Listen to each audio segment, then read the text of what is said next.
Olá, bom dia. Ela preside a Comissão Especial de Políticas sobre Drogas na Câmara Federal, que acabou se transformando numa campanha que combate o uso de drogas em todos os estados. É sobre esse e outros assuntos que quem veio falar comigo hoje foi a deputada federal Elisiane Gama. Bom dia, deputada. Bom dia, Elda. Seja muito bom estar aqui com bem-vinda. você. Seja muito bem-vinda nessa manhã chuvosa. Aliás, num banquete desse não tem como ser bem-vinda, né? Tá certo. Então vamos começar sobre essa comissão especial. Na verdade, é uma comissão na Câmara Federal, mas ela acabou se transformando numa campanha que está sendo desenvolvida aqui no Maranhão e em outros estados, não é isso? Na verdade, nós criamos no Maranhão uma campanha, né? Um Comitê Estadual de Políticas sobre Drogas, que nós reunimos o Ministério Público, né? O Tribunal de Justiça do Maranhão, a sociedade civil, a FAMEM, enfim, na verdade nós pegamos vários órgãos no estado do Maranhão, juntamos numa campanha, onde nós visitamos aí mais de 80 cidades do Maranhão, com a implantação de Conselho Municipal de Políticas sobre Drogas, Fundo Municipal de Políticas sobre Drogas e Conselho Escolar. Nós já temos leis em todas essas três áreas que já regem, na verdade, a implantação desse sistema, mas infelizmente não estava sendo implantado no estado. Nós, então, iniciamos um trabalho no estado do Maranhão que, inclusive, se antecedeu com a implantação do Conselho Estadual de Políticas sobre Drogas, que foi implantado pelo governador Flávio Dino. O objetivo, Elda, sobretudo dessa campanha, é fazer com que o debate possa acontecer na cidade, possa acontecer dentro da escola, possa acontecer pelo prefeito da cidade, né? Quanto mais você debate o assunto, mais conscientização você tem e automaticamente você reduz esse consumo. Pois é, com essa conscientização, com esse conhecimento, já dá para ter assim, uma noção dos resultados que está sendo conseguido através desse trabalho? Olha, um resultado muito importante. Só para você ter uma ideia, aqui mesmo na Ilha de São Luís, o dado que foi apresentado pela Polícia Militar já mostrou, por exemplo, uma redução de violência na grande Ilha de São Luís. Um dado, inclusive, comemorado, eu estive na Câmara Municipal, já acompanhando, na verdade, essa apresentação. A droga hoje, ela tem uma relação direta com a violência. Com certeza. Entre 70% a 80%, alguns dizem que até mais de 80% dos casos de violência tem relação direta com a droga. Ou seja, se você reduz o consumo de droga, se você reduz o tráfico de drogas, automaticamente você vai reduzir a violência. E esse é um trabalho que passa, no meu entendimento, pela ação preventiva. Claro que nós temos uma ação repressiva da polícia, né? Uma ação de saúde que é necessária, né? Com os CAPS-AD, enfim. Mas essa ação anterior envolvendo a escola é o ponto fundamental para a gente evitar o primeiro trago. O primeiro trago, isso vem do consumo. A gente está falando no lance do consumo, vamos dizer. Mas como você falou, você pegou a questão do tráfico também. Isso, de alguma forma, é combatido dentro dessa campanha? Como é que se pode fazer a conscientização desse processo de tráfico dentro de uma campanha que é realizada, por exemplo, nas escolas, em outros ambientes assim? A gente precisa enfrentar o debate, a gente precisa enfrentar esse problema. E a gente enfrenta esse problema mostrando o que isso significa, não é? Não é tendo um discurso superficial. Você tem que explicar o que é a droga, que a droga mata. Não é? O fim da droga é a morte, seja pelo traficante ou seja pelo consumo, porque o crack mata mesmo a pessoa. Então, a gente precisa ter um diálogo muito aberto, muito claro, muito transparente, sem uma superficialidade. Para a criança de 11 anos, de 12 anos de idade, a gente precisa informar para essa criança o que isso significa. Por quê, Elda? Porque são crianças de 9, de 10 anos de idade que já estão dando o primeiro trago no crack. E ele começa com 9 anos, né? É uma coisa terrível, não é? Avassalador. O Brasil hoje é o maior consumidor de crack do mundo, não é? O segundo maior de cocaína. A maconha também evoluindo muito para isso. Então, se você não faz esse enfrentamento claro, você realmente não vai conseguir ter um resultado importante. E se tem o consumo, porque também um traficante faz a comercialização. Então, é um trabalho também que naturalmente é a polícia que precisa fazer esse enfrentamento. Nós temos uma legislação brasileira que, no meu entendimento, tem que ser alterada, Código Penal Brasileiro, para dar uma punição muito mais dura para esse traficante, mas não apenas uma lei criada. Nós precisamos ter uma ação enérgica da polícia e estrutura mínima para que realmente isso possa acontecer e funcionar e trazer um resultado realmente importante. Então, são várias frentes em várias mãos. Na sua opinião, com relação a essa infraestrutura de enfrentamento do combate às drogas, o que poderia ser feito assim de uma forma mais imediata? Porque quando a gente fala em infraestrutura, a gente vai mexer em todo um mecanismo que leva um tempinho para ser mexido. Ele não vai ser mudado de uma hora para outra. Mas assim, de uma forma mais imediata, tem alguma coisa que se possa fazer nessa infraestrutura para melhorar esse enfrentamento? Não, primeiramente sobre a questão do enfrentamento, a gente precisaria ter muito mais órgãos especializados para tratar o assunto. Né? Nós precisaríamos ter muito mais policiais, por exemplo, civis que fazem a investigação. Nós precisaríamos ter muito mais policiais para fazer um acompanhamento melhor de nossas fronteiras. É um problema não apenas do Maranhão, é um problema nacional, não é? De proteção das fronteiras, porque é por onde a droga entra. Verdade. Né? Então a gente precisaria aumentar o efetivo policial para isso, a gente precisaria trabalhar a melhoria dentro da sala de aula, inclusive com a alteração do currículo escolar, para incluir isso dentro da sala de aula, para que o professor possa participar, não apenas de uma campanha em um tempo. A gente criou uma campanha, a campanha ela tem um prazo, ela finaliza e depois quem vai ficar? Quem fica é o pai, fica a mãe, fica o professor. Então eles precisam trabalhar isso e para eles trabalharem isso a gente precisa garantir a infraestrutura mínima para isso acontecer. E isso precisa ser puxado pelo poder público. Né? A gente tem falado com o governador Flávio Dino, o governador tem tido muita sensibilidade em relação a essa temática. O Tribunal de Justiça ainda com o presidente Dr. Cleones, ele fez um trabalho fantástico em relação a essa problemática, não é a mesma coisa também com o Dr. Gonzaga no Ministério Público. Ou seja, são os entes públicos, né, que de mãos dadas vão realmente mostrar o que isso significa e dar as condições mínimas para que lá mais embaixo, lá mais na ponta, de fato, essa ação possa acontecer. E a gente está tendo, né, essa coesão, vamos dizer assim, de ações voltadas para esse fim, né? A gente tem o Tribunal de Justiça, a gente tem o Ministério Público, a gente tem a bancada federal, a gente tem a bancada estadual, tem os poderes municipais, está todo mundo trabalhando junto? Está todo mundo trabalhando junto. Agora, não basta apenas a gente ter boa vontade, não é? A gente precisa mudar as estruturas internas para que o trabalho possa continuar, independentemente de uma ação pontual. A ação precisa acontecer. Por exemplo, nós precisamos retirar, no meu entendimento da televisão, a comercialização da bebida alcoólica. A bebida alcoólica é a porta de entrada para a droga. Ninguém começa fumando crack, na grande maioria das vezes. Quem começa com a bebida alcoólica, fica alcoólatra, depois evolui para a consideradas lícitas, né? Que a gente pega a bebida. Começa pelas lícitas, depois você evolui para as ilícitas. Ou seja, a gente precisa evitar, diminuir isso, mas inclusive dentro de casa também, né? Porque a criança, por exemplo, se você for conversar com praticamente todos, praticamente todos os jovens hoje que estão, por exemplo, no crack, eles dizem: eu comecei a tomar uma cervejinha lá na minha casa. Porque a mãe e o pai ficou desatento e ele pegou a cerveja com 9, 11 anos de idade e começou de fato a tomar. E às vezes faz parte do ritual da família, às vezes não é tão... Às vezes é muito natural, é muito despercebido isso, né? Então você tem que até, não, meu filho, não pegue isso aqui é para adulto e tal. Até porque dar bebida alcoólica para criança é crime, é passivo inclusive de prisão. Então são esses pontos que a gente precisa de fato entender. E às vezes é tão inconsciente eu falando com uma determinada família, depois ela falou: meu Deus, realmente eu deixo cervejinha lá em cima da mesa, então não atento para isso. É verdade. Né? Então é uma coisa, chama a atenção. Então é esse chamamento de atenção da família, não é, de todo mundo, que a gente precisa acontecer. E você, neste exato momento, está fazendo esse papel, né?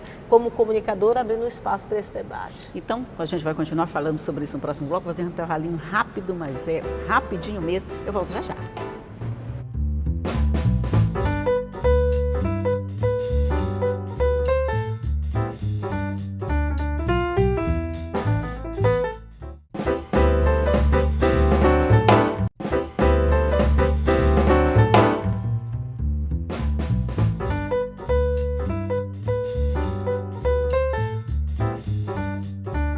De volta aqui para mais um bloco de conversa com a deputada Elisiane Gama, e a gente está falando basicamente sobre essa campanha de prevenção ao uso de drogas. A gente estava falando nessa responsabilização que os pais precisam ter também sobre esse assunto. Mas a gente viu um processo que foi feito, por exemplo, com o comercial de cigarros. Sim. Que foi tirado porque, de alguma forma, ele estava atacando a saúde pública. Era um caso de saúde pública.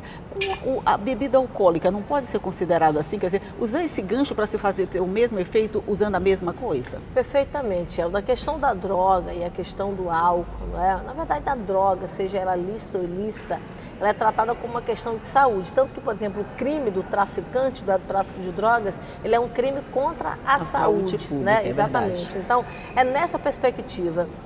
Não é tão simples. Por que não é tão simples? Porque é uma estrutura econômica bilionária, não é? Retirar da televisão comercial, por exemplo, hoje de bebida alcoólica, é você mexer com estruturas bilionárias. É verdade. Então não é tão simples assim. Agora, naturalmente, que a gente precisa dar o primeiro passo, né? Nós estamos trabalhando isso, vamos intensificar isso, inclusive, esse ano, para que a gente, de fato, possa ter uma resposta a essa altura. Quando a gente tirou aquele comercial maravilhoso, entre aspas, da televisão, aqueles cavalos, aquelas coisas lindas, né? Aí você vê lá com a carteirinha de cigarro, e lá na carteirinha de cigarro exposto, a mulher grávida, como ela fica, não é? O que acontece com o homem isso. e tal. Você Aquilo começou a ter uma foi impactante e você começou a reduzir. Tem um colega, ele estava fumando com a carteirinha, aí eu virei a carteirinha para ele, ele falou, não, vira aí. Ele fuma virado aqui com medo, né? Então, assim, você vê que dá um impacto. Mas a pessoa já sabe, já tem noção do efeito daquilo, né? Exatamente. Você falou que essa campanha tem uma periodicidade, né? Ela tem um tempo para terminar. Do Maranhão. Essa do Maranhão? Isso, a do Maranhão tem. Na verdade, nós fizemos uma primeira etapa agora, que a gente finalizou no dia 14 de dezembro, né? E agora a gente vai começar em outro nível essa campanha, né? Foi um trabalho fantástico do Ministério Público e do Tribunal de Justiça, a doutora Cristiane Lago, que é uma promotora referência aqui no Maranhão. Foi uma das pessoas que capitaneou, inclusive, esse projeto. Indo para as escolas, o trabalho dela é realmente muito bom. Na verdade, ela faz um trabalho incrível, é muito de alma, é muito apaixonante o trabalho de fato que ela faz. Então, e ela foi a pessoa enviada pelo Ministério Público para integrar essa campanha, né? Agora nós vamos estar mais em outra instância do ponto de vista do acompanhamento da implantação do sistema. Ou seja, o sistema foi implantado, ele não tem que só estar lá, né? Ele tem que funcionar, ele tem que existir. E é exatamente nessa sistemática agora que é a segunda etapa da campanha. Quer dizer, ele termina como campanha e continua de uma forma sistematizada, é isso? Ele continua como um programa municipal. Um programa, isso. Né? Não seria mais uma campanha, isso, seria mas um programa seria um programa permanente. municipal, por quê? Porque o município passa a ter o sistema. Então, entendi. já que o município tem um sistema, esse sistema ele vai continuar acontecendo, né, e funcionando normalmente. Claro que aí os órgãos fiscalizadores de controle vão continuar fazendo esse acompanhamento, né? Mas é um programa que passa, na verdade, a acompanhar e eu, inclusive, como parlamentar federal, acompanho. Pois é, isso que eu queria saber. A partir de agora você continua acompanhando do mesmo jeito, né? É tipo um filhote, todo mundo tem que cuidar. Perfeito, até porque a comissão em Brasília, ela continua, nós vamos até o final desse ano, né, o final desse mandato, então a comissão ela continua normalmente, ou seja, nós vamos acompanhar a campanha no Maranhão, vamos acompanhar em todo o Brasil, porque essa não é uma iniciativa apenas do Estado, né? Maceió está fazendo isso de uma forma primorosa, uma coisa impressionante, né? E vários outros estados brasileiros também já estão adotando, o estado do Pará, por exemplo, é um estado também que já está adotando e outros ficou por conta de cada estado fazer a sua própria campanha, é fazer isso? A sua própria campanha, não é? E em cada estado a gente envolver o Tribunal de Justiça e o Ministério Público, né? Então, nos estados brasileiros, eles na verdade, acaba acontecendo de uma forma muito espontânea, não é? Digamos assim, espontânea. Tem o eixo central, que é a comissão na Câmara, perfeitamente. E aí, a partir daí, cada estado se mobiliza para formar o seu trabalho. O seu comitê, é isso, perfeitamente, é isso, a sua né? campanha. Entendi. Mas a gente está falando de campanha contra as drogas, mas é claro que não foi só isso o seu trabalho parlamentar esse período todo, né? Dá para fazer um balanço assim, seu primeiro mandato, deputada federal, a novidade de integrar uma bancada federal, o que isso representou para você? Olha, Elda, assim, foi muito importante para mim, né? O mandato de deputada federal me fez ver, não é, a política nacional de uma forma muito mais próxima, não é? Isso foi muito importante. Eu poderia te destacar aqui várias outras ações, mas eu queria falar de duas que eu acho muito fundamental. Ótimo. Né? A primeira questão de um projeto nosso que foi aprovado e que me trouxe muita felicidade na Câmara Federal, que foi a criação do Cadastro Nacional de Pessoas Desaparecidas. Isso. Né? Programa muito importante, que dá uma resposta a milhares de brasileiros que hoje sentem um problema na pele, que é a dor de uma pessoa desaparecida e sem saber se chora pela dor que morreu ou se não morreu. Sem saber o que fazer. Sem cumprir um princípio. Sem saber o que lamentar, né? Perfeitamente, sem cumprir um princípio básico constitucional, que é o direito de velar o seu ente querido, né? Então não sabe se morreu, se está vivo, né? Se está sequestrado, a gente tem casos assim terríveis, né? Então esse cadastro nacional, ele cria mecanismos que obrigam os estados a fazer valer essa política de busca de pessoas desaparecidas. Foi um programa muito importante, teve uma repercussão nacional muito forte, né? Eu tenho recebido com muita frequência os cumprimentos em todo o Brasil por essa mudança na legislação brasileira, né? Nós mudamos o ECA, a criança hoje de até 12 anos de idade, que, na verdade, pode andar sem acompanhante com a lei que nós aprovamos, essa criança passa a ter até 16 anos de idade. Aí eu vou te falar um fato muito pessoal meu, né? Essa criança com 16 anos, ela não está muito crescida, não? Não, até 16 anos, para andar com acompanhante. Mas é necessário, Elda. Elda, eu vou te dar um caso muito pessoal meu. Okay. A minha filha de 12 anos, né, sempre quando ia para Brasília, ia lá com a plaquinha no pescoço e tal, no avião. Ela fez 12 anos, ela chegou, mamãe, eu estou feliz. Ela foi, mãe, não preciso mais de autorização nem sua e nem do meu pai para viajar. Eu peguei um impacto, digo, meu Deus, minha filha vai ser acompanhante agora, não tem mais a obrigação e tal. E eu fiquei meio que desesperada com aquela atitude, sabe? Eu digo, não, agora eu vou ter que mandar alguém para ir contigo sempre para Brasília. Porque uma criança de 12 anos de idade, que acabou, é uma criança, Elda. Pode ter o tamanho que tiver, é uma criança, é verdade. Elda. Uma criança de 12, 13 anos de idade que você manda sozinho, sem um acompanhante.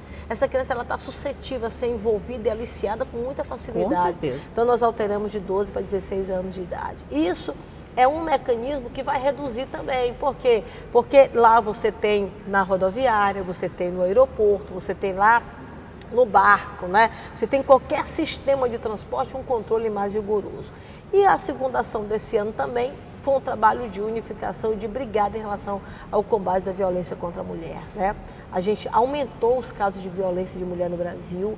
O Maranhão é o estado, infelizmente, onde mais se mata mulheres. É, né? Verdade. É. Ao mesmo tempo Nós também o Brasil, lugar nada honroso, né? Infelizmente, o Brasil é o 5º país do mundo onde mais se mata mulheres. Então é um dado assustador. Nós precisamos ampliar as delegacias, ampliar as promotorias e as varas especializadas, né? É esse mecanismo, claro, o trabalho de conscientização também e punição do agressor. Essa coisa de que o homem bateu na mulher, tá? E ele tem que voltar para lá e aí ela acaba tendo que sair, às vezes, dentro de casa. É ele que tem que sair. Então, é essa efetividade da Lei Maria da Penha que a gente tem trabalhado com muita luta e muito empenho, de fato, para que realmente a lei possa ser cumprida. Mas quando a gente fala assim nessa conscientização, você diria que hoje a gente tem falado tanto, depois de 11 anos, se eu não me engano, né, da Lei Maria da Penha, a gente tem falado tanto da Lei Maria da Penha, dos efeitos dela, do que pode ser feito. A mulher, essa conscientização levou a essa enxurrada, vamos dizer. Seriam mais denúncias ou mais casos novos, na sua opinião, deputada? Não, eu acho que são mais denúncias. Eu não acho que são mais casos novos. Graças a Deus. Eu acho até que são menos casos novos. Eu acho que quando você investiga, você aflora o problema.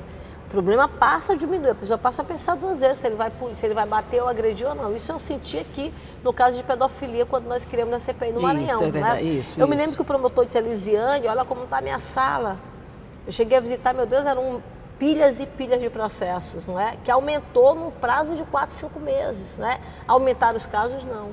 Eles vieram à tona, é o mesmo caso da violência contra a mulher. A pessoa passou a tomar consciência de que aquilo que ela vinha sofrendo era uma violência. Era uma violência e começou a denunciar. Denunciar isso, né? isso. E denunciando esses casos, automaticamente você tem muito mais o afloramento do debate, né? Então, realmente é isso que está acontecendo hoje no Brasil. Eu acho que está tendo um nível de conscientização maior, mas nós temos muita gente ainda morrendo. E uma coisa muito importante, Elda, o respeito familiar tem que acontecer, né? O homem não mata uma mulher hoje, matou. Sim, sim. Ele começa chamando palavrão, depois ele empurra na cama, depois ele dá um tapa no rosto, aí ele vai indo, puxa a cabelo, vai testando os limites, vamos dizer assim, né? Começa então você devagarinho. tem que evitar, o primeiro palavrão, é o primeiro. Elda. Não é nem o primeiro soco, é o primeiro palavrão. Porque você impõe, não, eu não vou aceitar isso e tal.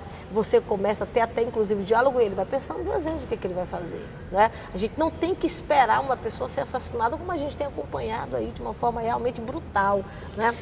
Então, esse é um trabalho que passa pela conscientização familiar do homem, o pai e a mãe educando os seus filhos com a postura adequada que ele tem que ter, e a mulher sendo conscientizada de que ela não pode ser agredida. Né?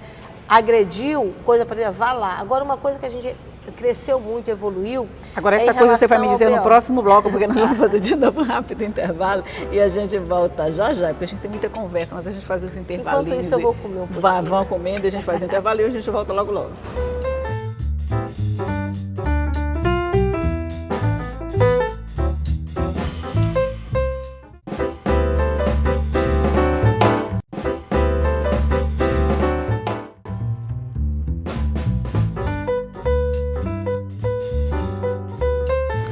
volta aqui para o nosso último bloco de conversa com a deputada Elisiane Gama sobre os projetos que ela apresentou durante todo esse tempo, a sua atividade parlamentar como deputada federal durante esses 4 anos que estão acabando, né? Mas vamos voltar só um pouquinho para essa questão da violência.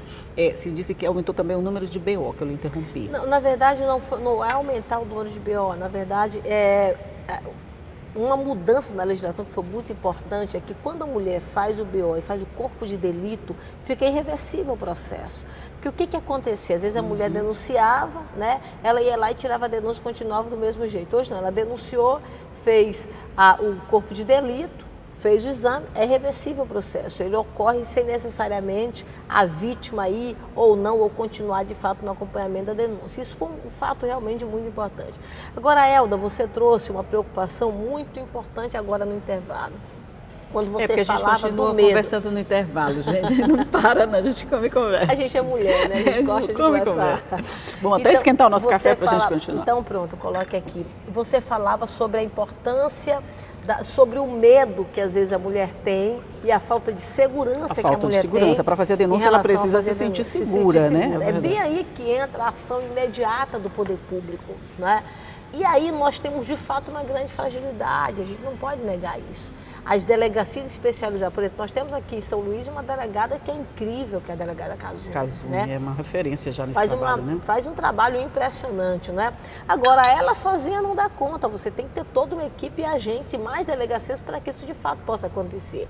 O governo do Maranhão criou a Patrulha Maria da Penha, um avanço importantíssimo, não é? Que é feito aqui no Maranhão, aliás, uma inovação para o Brasil, que o governador Flávio Dino fez. Essas medidas, elas são muito importantes, elas dão uma segurança. Por quê? Porque você liga de uma forma imediata, a polícia chega de fato para agir.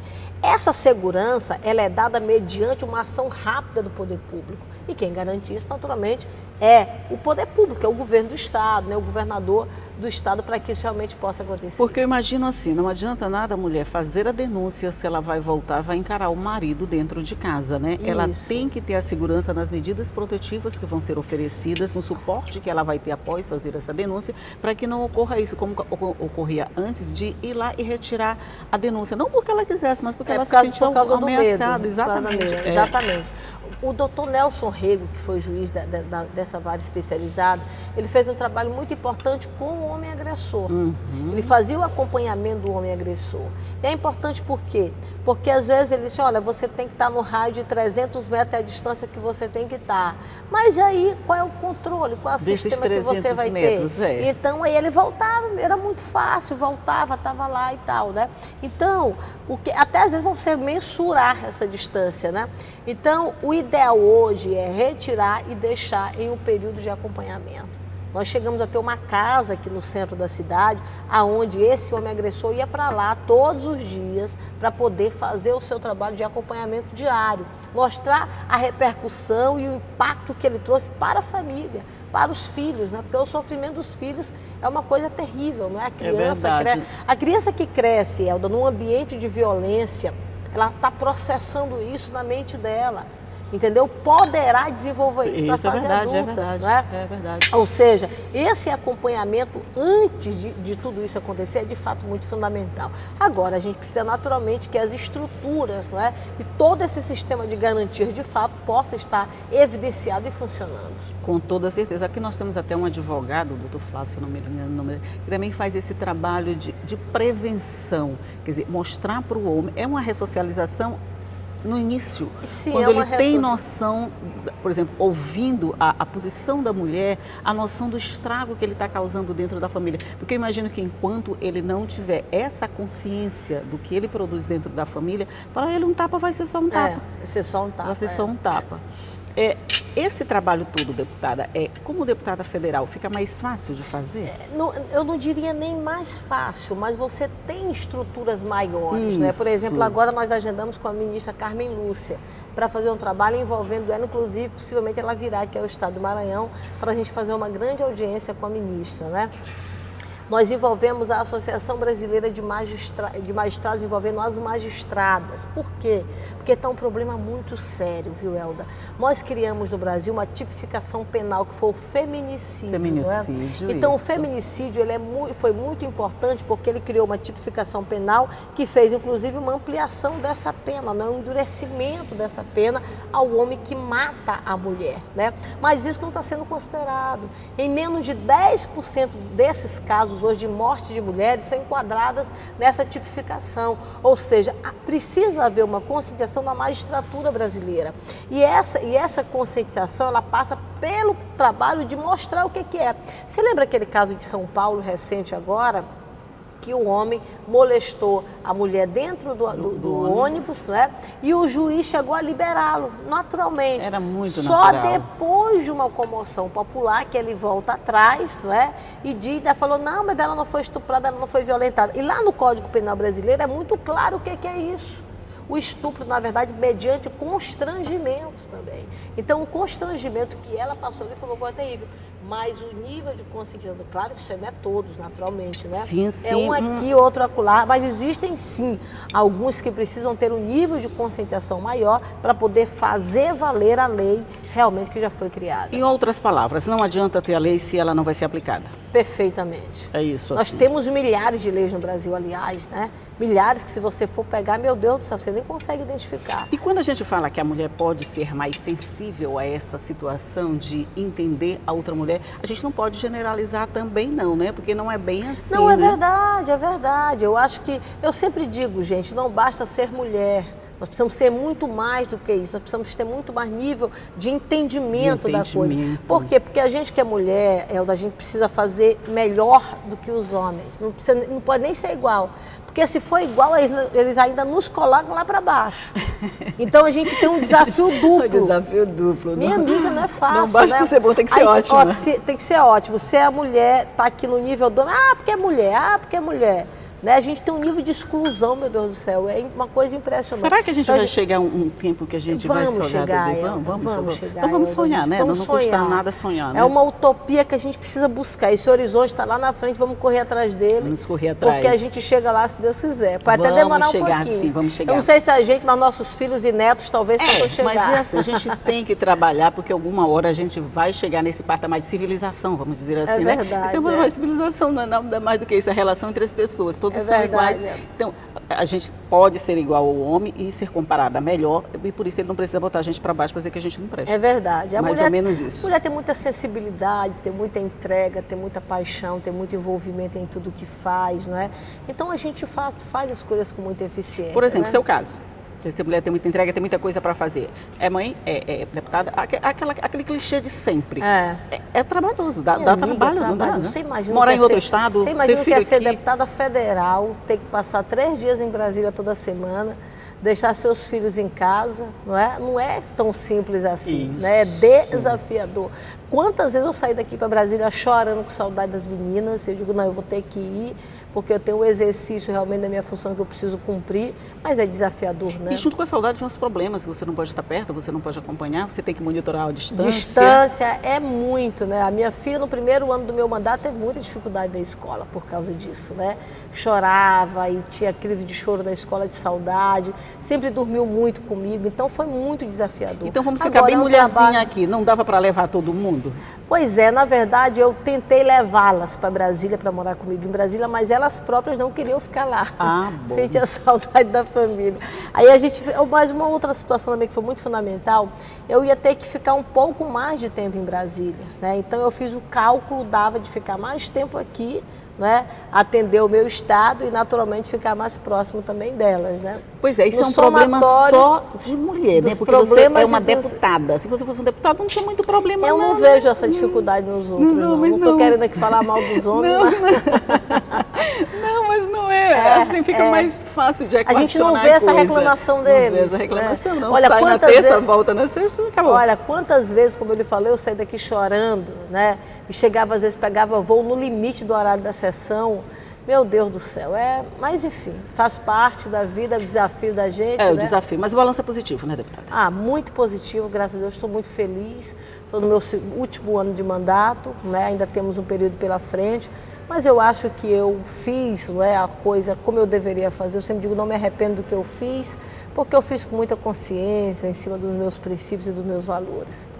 Então, continue assim, a gente agradece. Se o trabalho foi um benefício do Estado, a gente agradece ainda mais essa atuação parlamentar de todos que buscam um bem-estar. Eu acho que a bancada coesa, unida, unificada, não importa os partidos, não importa as ideologias, importa que o trabalho seja, aliás, que o trabalho tenha o mesmo destino, o bem-estar e o crescimento do verdade, é isso aí. Obrigada, querida. E obrigada por essa participação aqui. E mais uma vez, café. Obrigada, seu café lindo, gente, é tudo de verdade, gente. É tudo de verdade. Depois eu vou querer aquela uva, ela tá distante, não vai ficar legal eu meter a mão de cada um pedacinho de pão, um biscoitinho, um pedacinho de bolo e a gente toma um suco. É só porque a gente não pode conversar e falar ao mesmo tempo. Mas agora a entrevista acabou, eu vou encerrar aqui, mas a gente continua comendo e conversando. Agora nós vamos comer, não vai sair mais nem um pedacinho de pão na nossa boca.